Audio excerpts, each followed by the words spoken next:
Hello, and welcome back to the Road to 2000. As always, my name is Caleb Denby, and I'll be your driver on this journey. Today, I wanted to take a look at Fabiano Caruana and his games from the end of the Tata Steel Masters tournament. Of course, Fabi ended up winning this tournament with an astounding score, which I do not remember. I feel like it was something like 10 points. Yeah. He was doing well in the tournament pretty consistently throughout, but then in the last 3 rounds, he actually won all 3 of his games to round out the tournament pretty professionally. So those are the games I wanted to take a look at today. But before I get started, there were some questions. Will the Road to 2000 be coming back next week? The answer for you YouTube viewers is no. We're not going to be live streaming the class during the Cairns Cup because you guys will have plenty of chess content to see. As far as in person here, if you want to come out to the club to see it, it depends on when the round ends. Likely it will be canceled.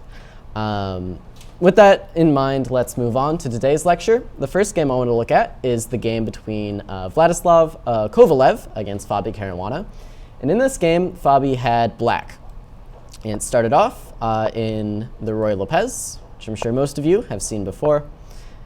Black plays a6, bishop a4, knight f6, the old main line. Castles, black kicks this bishop away with b5, gaining some space on the queen side, bringing this bishop to this diagonal, but sometimes it turns out to be a weakness. Just basic Roy Lopez stuff. Bishop c5, black gets developed. White chooses c3, aiming to eventually kick this bishop away with d4. Black plays d6. And now we see a4. So this idea of b5 actually being a little bit weak comes into play. White uses it as a hook, if you remember from last lecture, to try and open up space on the queen side. But it's not a huge deal in this case. Fabi chooses rook b8, defending this pawn, and we are well within theory still. White now does expand in the center with d4. Black simply retreats. In this case, you don't really want to open things up, because mainly your king isn't castled yet, and it gives white some mobility in the center. For example, even immediately, things like e5 might come onto the board. So, not captures, but instead, simply bishop b6. White takes on b5, opening up the a file. Now we see knight a3 is white's choice to develop this knight. And it asks black a difficult question here. How do you defend this pawn? And the answer is, I don't. You can have that pawn. So, white captures the pawn. Black gets developed, and once again, this is actually all still theory. And just to quickly talk about the idea here, the open B file is going to give black some very decent compensation, in addition to the fact that with the time white spent capturing this pawn, this knight was unable to come to d2 to defend this extra knight here. So this pin is going to be slightly more annoying than it normally would be, because both this bishop and this knight are unable to defend. So this is where black's compensation is coming from. The main move here is bishop c2. d5 has also been played. White, Kovalev, chose the third most popular option, which is rook e1. Black, Fabi, goes ahead and captures here. If you play queen takes, I believe there's a problem on the d4 square. So instead, pawn takes, tries to hold everything together. And now knight h5 is the way to take advantage of this f4 weakness created by g takes f3. Of course, the doubling of the pawns weakens not only the pawns, but the squares in front of the pawns as well. This pawn unable to come to g3 now to stop this knight, and so we see knight h5. And I kind of blew past the first part of this game, but it was all theoretical. This was some deep opening prep. But let's talk a little bit about this position here. So what's going on here? Well, white does have an extra pawn. We'll call it this b2 pawn for the moment. And in exchange for it, as I said, this pin on the knight was slightly awkward. And so black was able to fracture the white pawn structure and get this nice looking outpost on f4 for his pieces. And so what should both sides be trying to do here?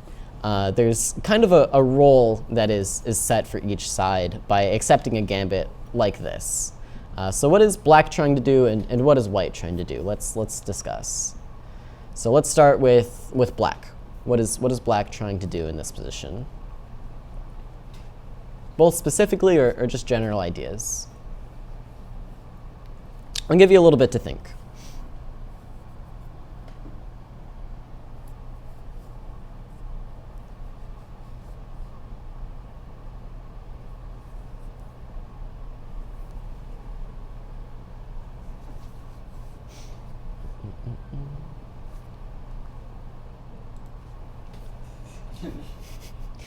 Just hiding the notation for the cheaters in the class.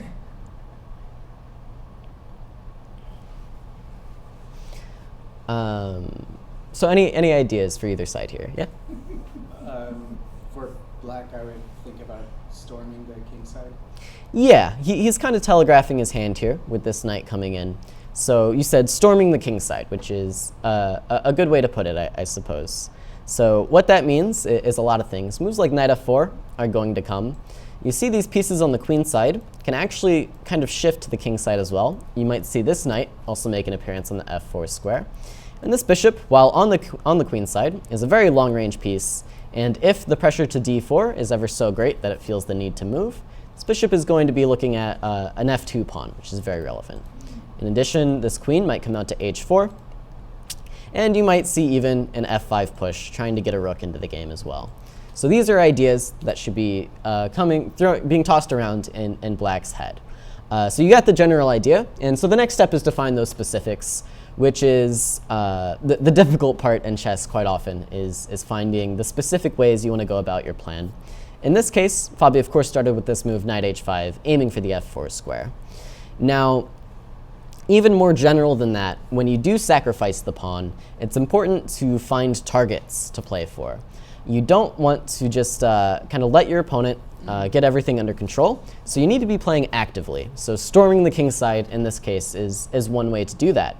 And that's kind of what Fabi does in this game, but he also finds this activity, this target, somewhere else on the board, which I won't spoil just yet. We'll see it later in the game. Conversely, as white, the most general way to put it, when you've accepted a pawn sacrifice, the word you'll hear most often is consolidate. White is looking to consolidate. So this is the opposite of what black's trying to do. White is trying to regain his own activity and limit black's activity, because once the activity is kind of leveled out again, white will simply be up a pawn. So if white can manage to do that in some way while keeping his material edge, that's the ideal. But also, you'll quite often see strong players very, very happy to give the material back. This is one of the best things about being up material, especially if it's a lot of material, is if you're up material, you always have this option to give some of it back in order to create your own weaknesses or activate your own pieces. So generally, in this position, the main move has been king h1, keeping the extra pawn for white, and simply preparing moves like rook g1 to find activity on the g file. This is the way that white has tried to solve these problems in the past. In the game, Duda, who is playing white here, Kovalev, who's playing white here, Duda's in the next game, actually chose this move f4. And the idea with this is to consolidate a little bit. But we'll see, it actually turned out to not be the best way to go about things. He was a bit too hasty to give the material back. So the obvious move for black, of course, this knight is attacked, and the knight attacks this pawn. So we see knight takes f4. And white responds with bishop takes f4. And this was his point. He wanted to divert this black center pawn to f4 and claim that now he has a nice little center, and this is how he has consolidated. Now he has a big center. He doesn't have to worry about pieces coming to f4, and he's saying that this exchange of the bishop for the knight really cuts down black's opportunities on the king's side for an attack here. With that in mind, how do you think Fabi continued to approach this position now that this decision has been made for white? Black now has his pawn back, so he doesn't have to go quite all out on the king's side, so to speak. And so how can he find other targets? What other targets might there be for black to look at here?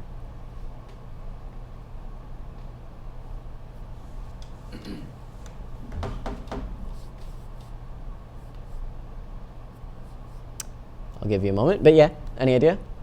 Basically, all three of the pieces on the B file. Yeah, the B file is a great point. There's a lot of pressure here, to be sure. And so black just has to look to find some specifics on how to kind of shake loose these pieces to get at the weaknesses. Notably, this bishop seems to be in the way for the moment, as well as we don't have a great way to actually open up the file to attack these pieces. So how could we go about doing something like that? Let's try to find the specifics now as well. Doesn't have to be a one-move thing, just a long-term plan.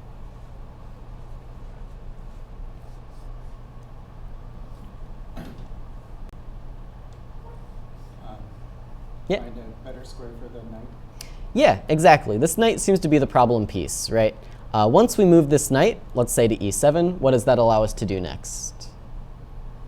Push the c pawn. Yeah, you can push the c-pawn either to c6 or c5. Then that gives this bishop the opportunity to drop back to c7. It might even help attack d4. And it's allowing, once this bishop moves out of the way, the rook to look at the b-pawns. So we'll see in the game, white actually starts with king h1. Still a very nice move. He wants to bring this rook to the g file. And now Fabi does continue with knight e7, a very logical move. White, sensing the danger on the b file, starts to divert his pieces away from it. But now, after c6, knight g6 first, defending f4, defending e5, we see b4 from white. So this is how, white, paying attention, has noticed Fabi's threats and has played b4 to try and nullify the effects of some of that. But now we see c6, and after knight a3, what do you think Fabi's next move is? So white has accurately dealt with all these threats to the b file. What's next for black here? What can black do to still pry open some targets and find activity?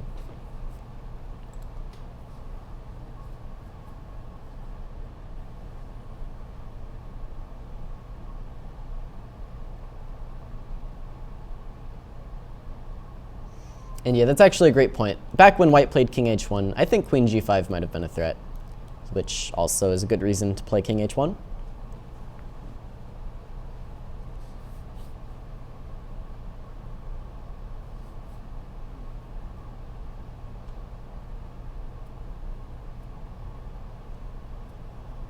So there's one move which actually improves both of these minor pieces, depending on what white does, which seems kind of funny because these pieces are very far apart.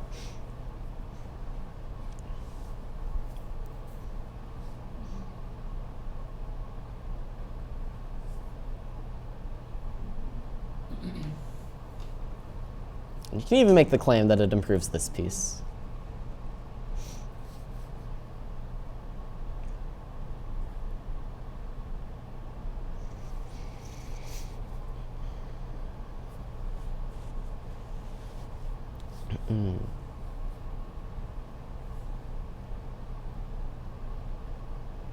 Yeah. Is it c5? That's exactly right. So these two pieces together, specifically this pawn and this pawn, are kind of stunting all of the black pieces. This knight would love to be on the e5 square. This is like the ideal square for this knight. It blockades this pawn, keeps this bishop out of the game, eyes plenty of squares in white's camp. This bishop would love to look at this f2 pawn, but these pawns are in the way. And this rook would love to be actually attacking this b4 pawn, but once again, this c3 pawn is kind of in the way. So, because of that, the best move for black is to play c5. Fabi first started with c6 just to get this knight out of the game a little bit, and now he moves ahead with c5, and he's going to loosen all of these squares. So let's start with, well, let's see. In the game, white started with b takes c5 in order to solve this weakness on b4. So we'll start with that. But now let's talk about what the problem is with 1, taking, or 2, playing d5, because those are very natural ways to deal with the pressure the pressure of this bishop. So what's wrong with taking? This is actually, I think, the worst of the options. Queen sacrifice. What was that? Queen sacrifice. Well, you're offering a trade of the queens, sure, but I'm not sure black wants to take, so we won't even put that on the board just yet. Of course, bishop takes c5 is eventually going to be played. You can insert a queen trade if you want, but then what's the big deal? Why is this so bad for white?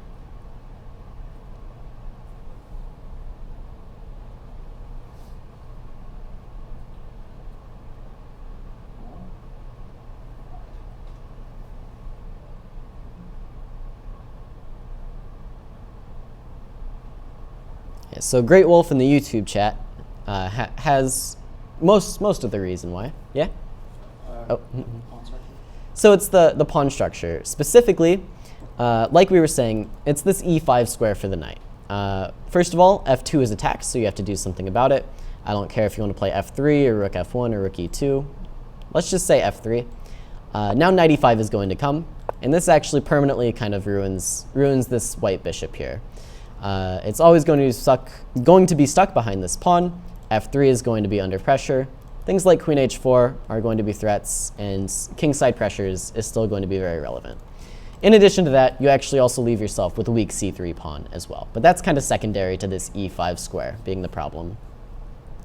So d takes c5 is the worst. d5 is also bad for a very similar reason. Knight e5 is going to be a strong move once again. And you can play c4. If you don't, say rook g1, I'll play c4 myself, and you'll have similar problems against f2. But c4 isn't really a move you want to play. It just adds another weakness for this knight to be attacking.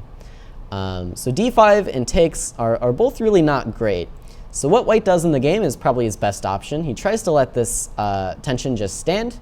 He plays knight c4. Fabi goes ahead and captures. White takes the opportunity to take this bishop. But now after rook takes and pawn takes, white actually still has all of the same problems here. He managed to get rid of one of the minor pieces, which is somewhat helpful, but it doesn't really fix the permanent damage to his structure. So what is Fabi's next move here? He has to play pretty quickly to prove that white's pieces are not going to be better. First of all, let me actually, just as kind of a hint, let me show why you have to play quickly here. Let's say you pass, right? After the move e5,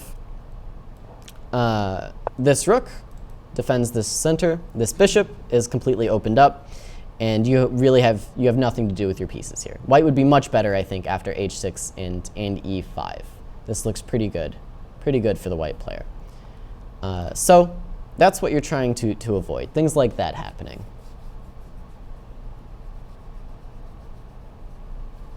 So how can you kind of force white's hand into making a structural defect or a weakness?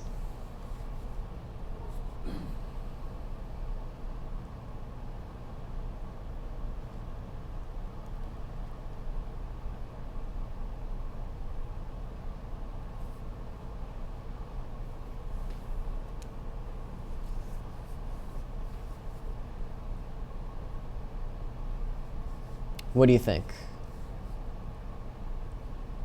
No ideas? Yeah? Rook d6. Yeah, so we can start with rook d6. Fabi does, actually. And now rook a4. Now here's the slightly more difficult thing to solve here. You still would love to stop this e5 move some way, if you can, but it's not totally easy to. And you want to somehow add more pressure to this d pawn. And Fabi's next move actually does both of these things. It doesn't immediately apply pressure to the d4 pawn, but it's preparing to. And very quickly, I wanted to say rook a4 is the best way of defending this pawn. Of course, the other way is to play the move d5, but I think everybody here should know by now why black is hoping for this. And that reason is... So the bishop and the knight, both those answers are correct. It's the e5 square. This blocks in the bishop forever. This knight will be very, very happy on e5, influencing the king side, also eyeing the queen side if need be, and black is going to be very happy in this endgame. Perhaps, though, this is kind of black's or white's best try here, because we'll see what happened in the game later. But in a position like this, generally the winning idea for black is going to be to use this kind of majority on the king side. You're going to see moves like g5 come on the board. And black can honestly just sit with h6 and g5 for a while and try and maneuver these pieces to the king side through this queen side on occasion. But it's going to be very, very uncomfortable for white. And there's always going to be threats of pushing even further to squares like g4 and g3. But it would have been a very, very different game if white had played d5. d5 is just, it's the type of move you won't see strong players make very often because it's admitting, you know, I'm going to have an awful endgame that nobody wants to play. And generally, we see Fabiano win those games. So instead, white attempted rook a4 for the moment, which forces black to find this next move, which is very, very good. And so this is, I don't know if I would call it a puzzle, but it is kind of the best move to show why black has an edge here. So I'll give you just a little bit to find it, and then we'll go ahead and move on.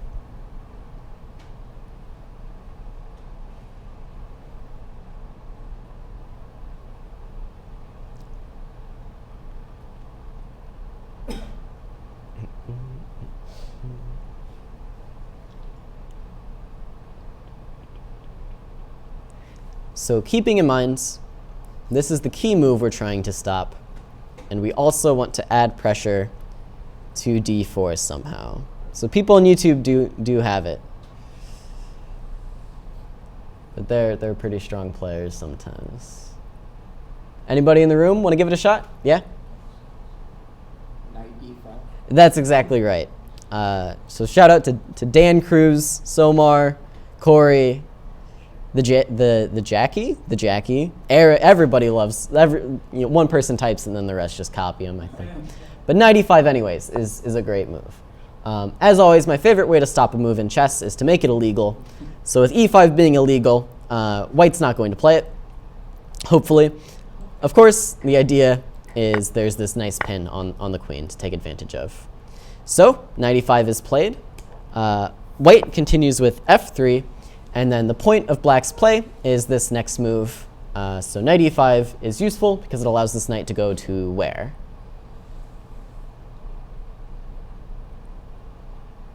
c6. Of course. Knight c6 adds a third attacker to this pawn, and there's simply no way to add a third defender. So now white has to make a decision. d5 is still playable, but of course we've seen black will simply play back to knight e5, and the pressure on f3 and the pressure on the king's side is going to make for, I think, a technically lost endgame, although it will take quite a bit of technique to prove it. Instead, Duda went for e5 with the idea of opening up this bishop. Kovalev, yes, I keep saying Duda, but Duda is in the next game. It is Vladislav Kovalev. All right. e5 opening up the bishop, but of course this is now jettisoning this pawn on d4. So we do see rook takes, and now knight takes. And after bishop e4, this queen comes out to h4.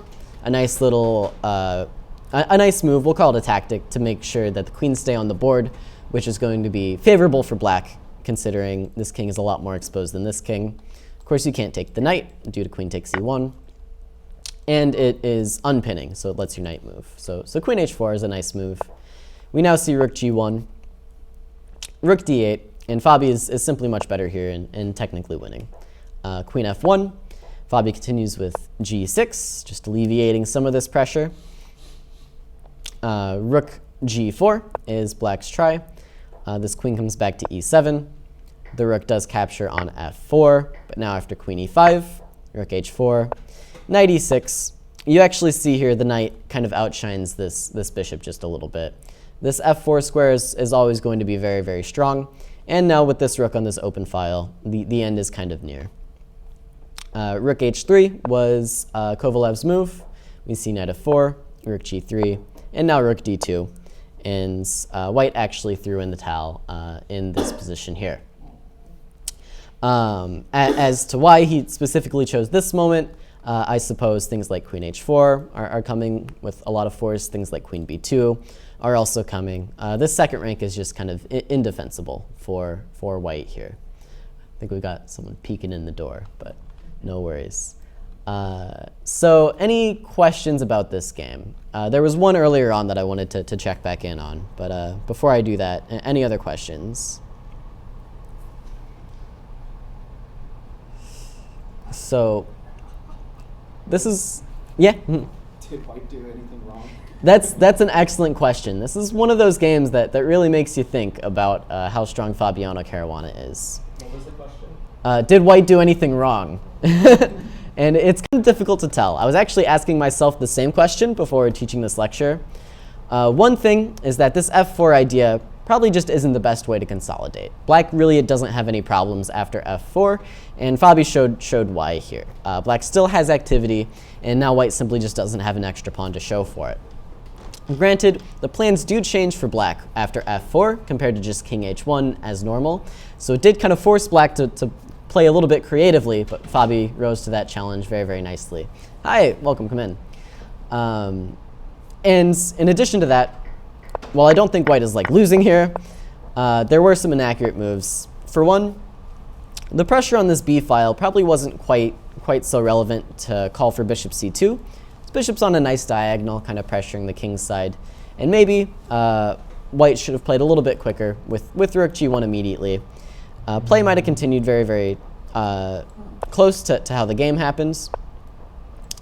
But then that brings me to White's next mistake, is even after bishop c2, knight g6, you can still play rook g1 here, and things are pretty similar. But this move b4, I think, really gives Black a little bit of an edge. Because after something like rook g1, if you continue the same way with c5, now, after, let's say, knight c4, takes, and the game goes exactly the same way. Let's see here. What's the difference? The difference is this pawn on d6 is still alive, and while rook takes b2 might happen, in this case, this pawn on d6 actually takes away all of White's pressure to the d4 pawn. And so I'm sorry. Even after b4, then, my last point is b takes c5 is actually a pretty huge mistake, because you do need this pawn on d6 for Black to help alleviate some of this pressure. Maybe a little bit better would have been going in for something like this, and actually just sacrificing this pawn, and keeping this pawn on d6, so you can keep this pawn on d4, so you still have ideas of playing e5 later in the future. It's not going to be comfortable for White, but it isn't going to be losing, I think, is my claim. So these are some mistakes that I think White actually made. So I think b takes c5 was a pretty key mistake for White here. And then later on, when things started actually really going wrong, Fabi, I think, might be technically winning here, but Kovalev didn't really put up the most astute defense. Things like rook g1 weren't quite the best move. Maybe White should try to find activity over here on the queen's side, but it's a very difficult position to play, so it's understandable why things went wrong. Earlier, somebody wanted me to go over just quickly what happens on queen takes f3. I'm just going to cheat to make sure I don't say anything wrong. So e takes d4, c takes d4. Yeah, it is just this pawn on d4 ends up hanging. And now, Black still does have some nice pressure on the queen's side. So that's why, after bishop takes f3, we need this queen here, and so we see g takes f3. So those are some mistakes that I think Kovalev kind of made. This f4 idea probably just isn't the greatest for White in this opening, and Fabi rose to the occasion. With that in mind, why don't we finally move on to this Fabiano Duda game, since I think Duda is his opponent in just every game here. In this game, Fabiano actually had White, and Duda is playing with the black pieces. And Fabi chose to play d4, and we actually got a Catalan. So I'm going to kind of blow past these opening moves here. It's the mainline Catalan, and I'll talk a little bit about the opening once we get going. So after d takes c4, there's a few main moves for White. Queen c2, queen a4, and knight e5, all with the idea of regaining this pawn in some manner eventually. Knight e5 ends up not really regaining the pawn like that, but queen c2 and queen a4, that's definitely the idea. These days, queen c2 is the main option for White, and the reason is, after queen a4, a6, queen takes c4, and b5 is the main line. And with queen c2, after a6, white has the extra option to play a4 because the queen isn't there. And so this is why queen a4 is the most, or queen c2 is the most popular because of this extra option. That being said, against queen c2, c6 is now one of the main moves. And you get a similar looking line with b5 here. So in the game, they did a little bit of funny business. Fabi did bring the queen out to a4, allowing this a6 line, but Duda still opted to play c6 instead, which isn't the most common, but after queen c4 and b5 is simply transposing to that line after queen c2. So okay, that is all to say, they're still in theory. They just did some funny business along the way. Now queen c2 is the most popular move, but Fabi chose queen b3. So let's pause here because this is kind of out of the main territory of the Catalan already. So just some things to note. White has played c4, black has captured c4. In this line, white has managed to regain the pawn, and so there is material equality, and all that's left to look at is the difference in the position, in the pieces, and in the pawn structure. So what's going on here? What is white aiming to do with the Catalan? Let's start with what is white aiming to do. We can talk just general rather than specific moves here. White wants black to overextend on the queen side? Yes and no. White has drawn out this pawn to b5 on the queen side. And so the main idea for white is in fact to put pressure on the queen side. b5 you can say is an overextension, but yeah, white is looking to make use of the queen side weaknesses and to challenge them. And the key piece for white is going to be this light squared bishop on the long diagonal. This is where most of what we can call the Catalan pressure, that's the doomsday kind of term for it. White has the lurking Catalan pressure. It usually comes from this bishop and from some major pieces eventually coming to the queen side as well. So that's exactly right. White is looking to put pressure on the queen side. Meanwhile, in many openings for black, where you end up with a structure with pawns on c6 and e6, what are the main breaks that black looks to achieve to kind of equalize? The main pawn breaks, we'll say.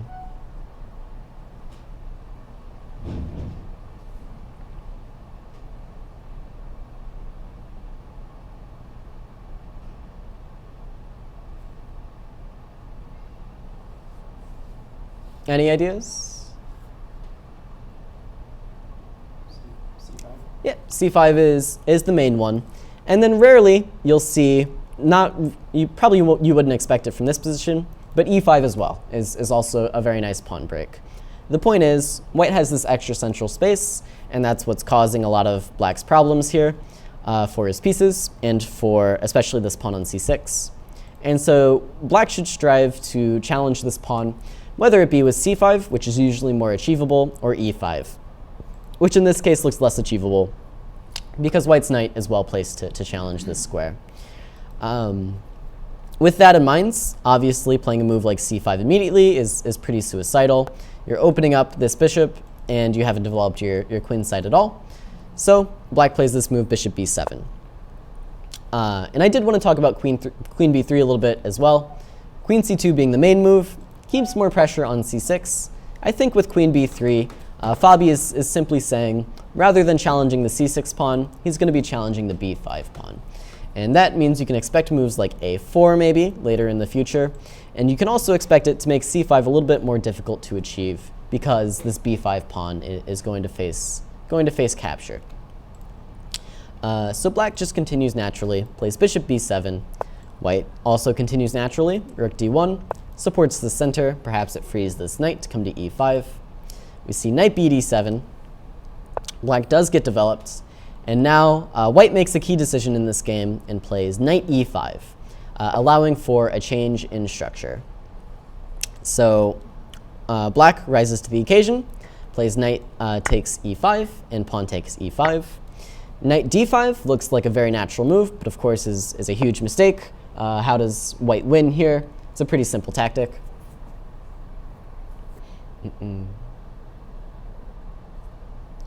I trust you guys to find this one. Anybody see it? White wins a piece.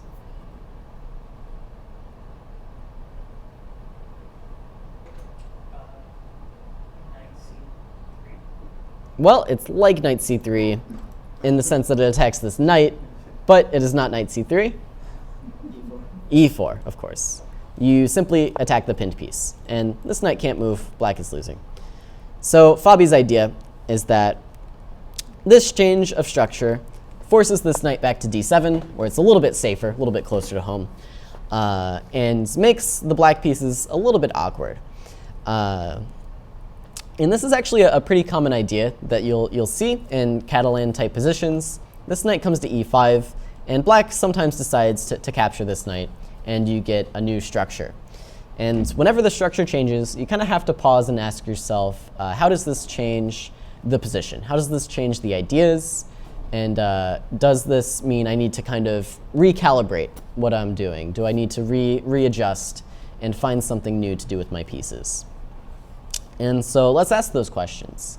The ideas for black, I think I'm just gonna tell you, are largely the same. You still want to avoid this bishop kind of ruling your position, so you're still looking to play moves like c5 and expand on the queen's side.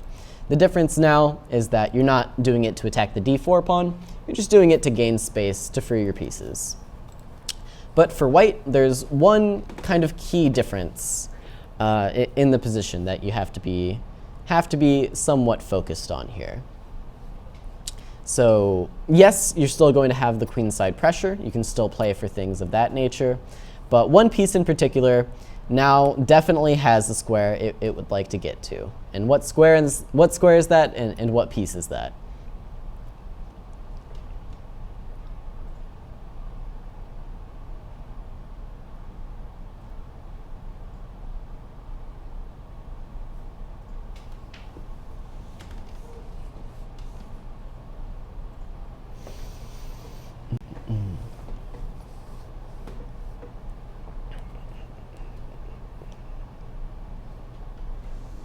Any ideas?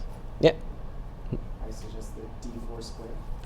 The d4 square, okay, that's good. Not quite as ambitious as I was thinking though. d4 is going to be relevant, but it's actually more relevant to make sure that something like this doesn't ever happen to you. d4 is a square black should really be looking at, especially if this pawn ever is forced to come to the e4 square, which we wouldn't like. But the square I'm thinking of is d6. This is, of course, a very strong square, especially for a knight, which does have a path to get there. And this is a very, very common idea in conjunction with bringing this pawn to e5. From e5, this pawn defends d6 and makes knight d6 a lot closer to being a reality.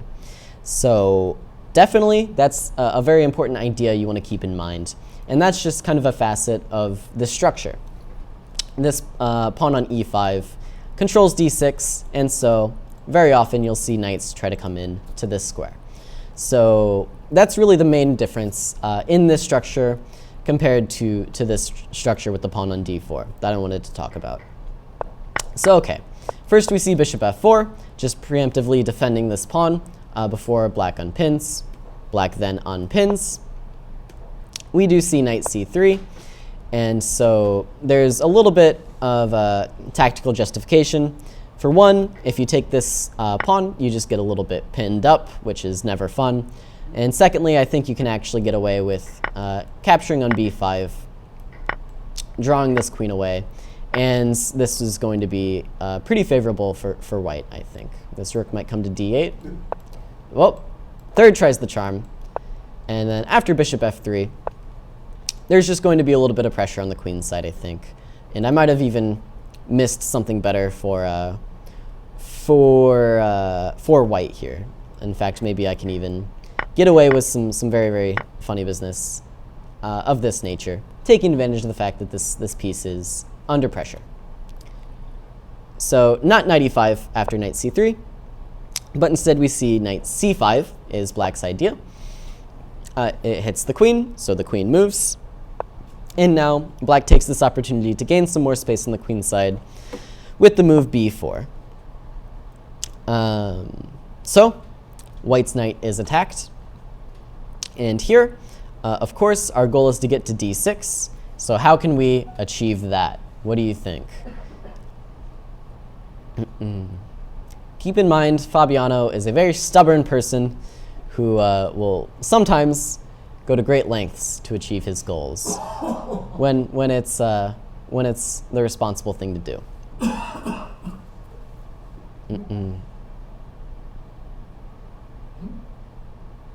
So yeah, shout out to all the European viewers staying up into the wee hours of the night to learn some chess. Appreciate you guys making the effort.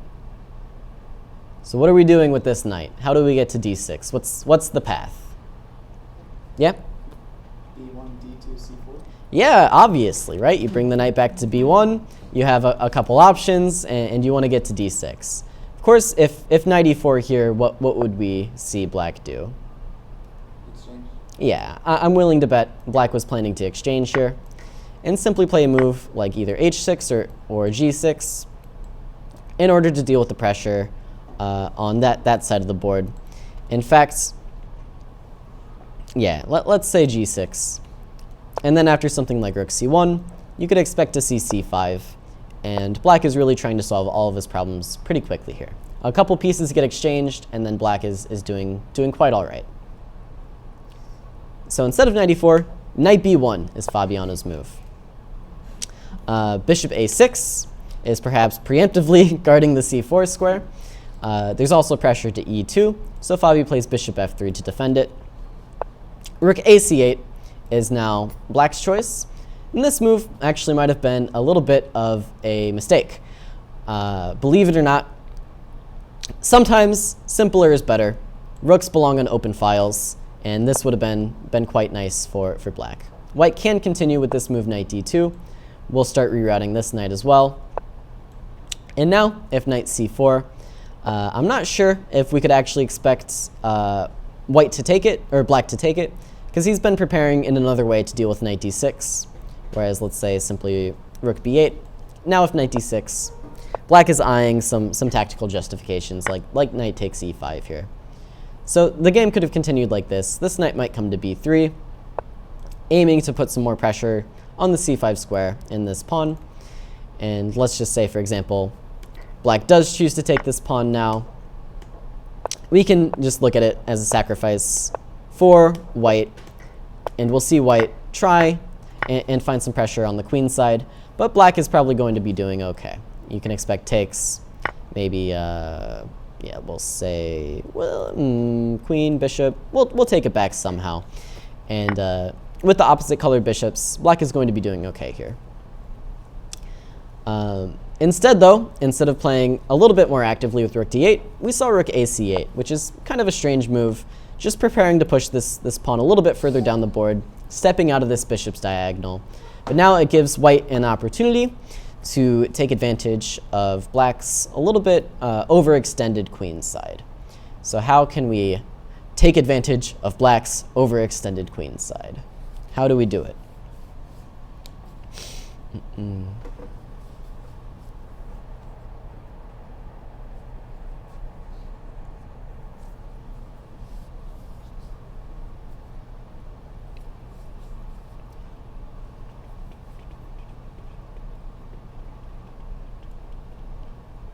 As always with these games, we're just looking for ways to activate our pieces.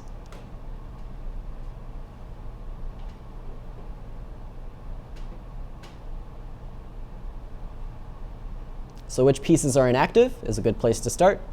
This knight and this rook. So how to activate?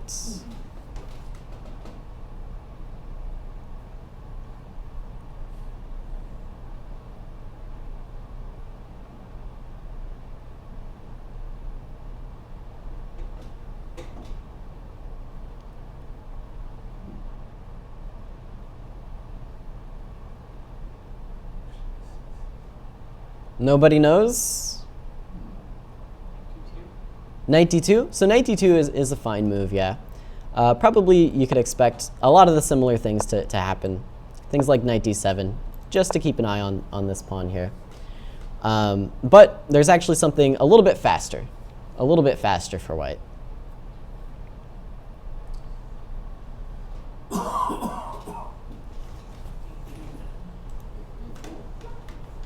So not quite a4, but instead a3, which I think someone has suggested.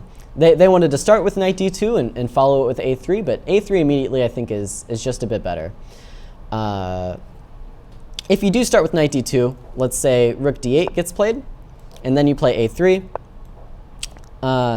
Let's see if I can come up with some reasonable reason why this isn't the best. Yeah, I mean, I think this is also probably playable, but a3 immediately. There's no reason really not to play it. What about the b3 response? Yeah, so they wanted to play knight d2 to avoid b3 being played. But against b3, Fabi was probably planning queen c3 makes the most sense.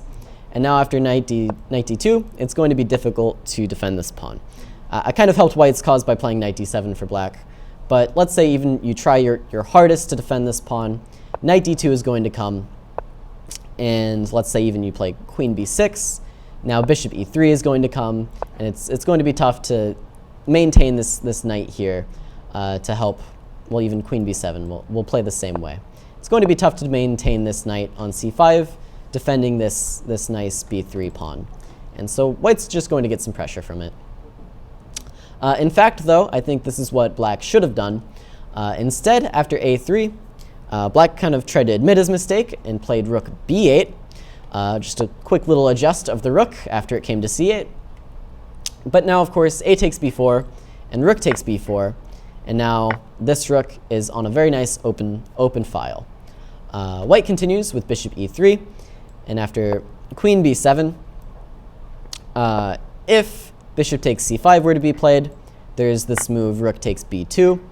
And I'm not sure how all the tactics are working out just yet.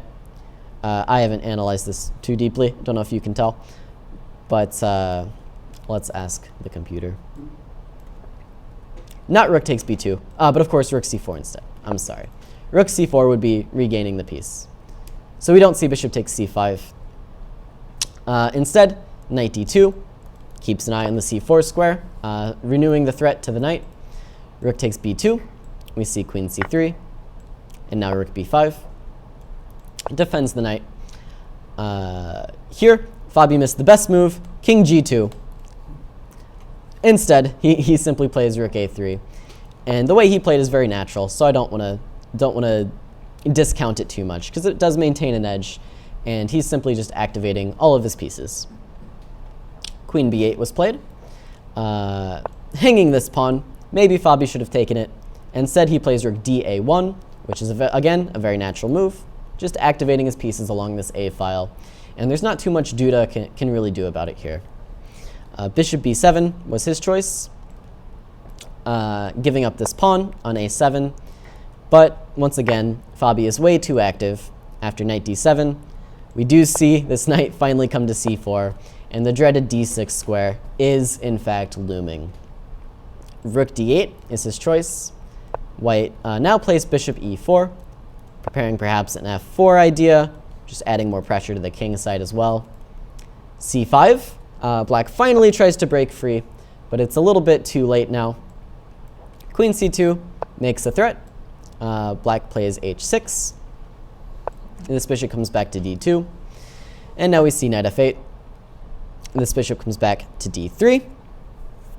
And what you see here is black has permanent problems that can never really be solved. Those problems being this d6 square, these rooks on the 7th, or this rook on the 7th being very active, and his pieces just not being able to get coordinated, which is why I'm kind of playing through these moves quickly. These moves are just Fabi slowly improving his pieces and pointing out some deficits in the black position. For example, this rook not having too many squares, and the rest of black's pieces not really making sense.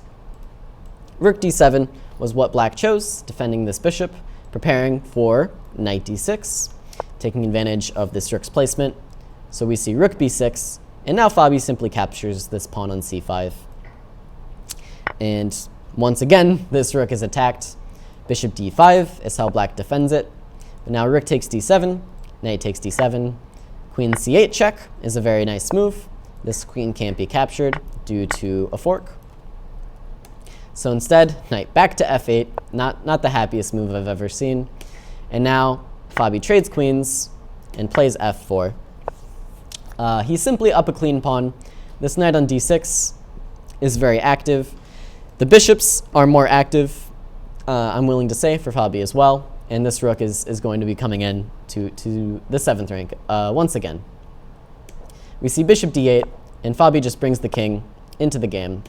We see bishop e3. g5 is black's attempt. This bishop improves itself to d4. Rook b4. King e3, bringing the king even closer. Takes was played. We see king f8 now. Bishop b5. And Fabi really does make the most of this endgame with some great technique. Knight f6 is what black tried, using tactical means to take advantage of the f6 square. But Fabi simply captures. The point is rook takes d4, and king takes d4 would be a mistake due to bishop takes f6, regaining the rook. But Fabi simply does not recapture, instead playing rook c1. This renews the threat to the rook. The bishop captures here anyways, but now after rook c7, the activity is a little bit too much. If you tried bishop to e7 to attempt to guard this f7 square, you are hanging a rook, so you can't do that. There's no way to defend it. Simply bishop h8. And now Fabi actually goes for rook h8 check and takes this bishop. If you play king takes d6, king takes d4 once again. So the rook moves, but now knight c8 check and bishop d3. White has won a piece using this fantastic activity, and the game is more or less over. A couple more moves were played, bishop e4, and black resigns. Bishop e4, of course, hanging another bishop. A little bit strange, but this is where Duda decided to throw in the towel. So any questions on this game? I blew through the latter half pretty quickly. The main point I wanted to get across with this game was this use of the d6 square and taking any opportunity you can to kind of activate your pieces. So that was the main focus of this game. But with that in mind, any questions about any part of it, really, I'm willing to go over? No? Nothing? Not even anything from the YouTube chat. That's surprising. Duda losing. Oh, he's playing Fabi. Yeah, those two messages go pretty well together. Yeah. So I will just quickly review the main highlights then of the game. We do see queen b3 is Fabi's new attempt in the Catalan, putting some pressure on b5 rather than c6 is his idea. Bishop b7, and then black's mistake really didn't come until later in the game. We see this change in structure, Fabi of course eyeing this d6 square, and now after queen c7, knight c3. Once again, d6 is the idea, and black's mistake comes after rook c8. He had to play a little bit more actively to keep this a3 idea at bay. Of course, rook fd8 achieves that. Now if you play a3 here, it's a little bit awkward because you can't recapture this rook, and the d file is going to be a bit more relevant in this case. And then, of course, later on, white simply got active and used that activity to win the game. With that in mind, thank you all so much for joining me this week on the road to 2000. As always, my name is Caleb Denby, and I will see you in the next episode.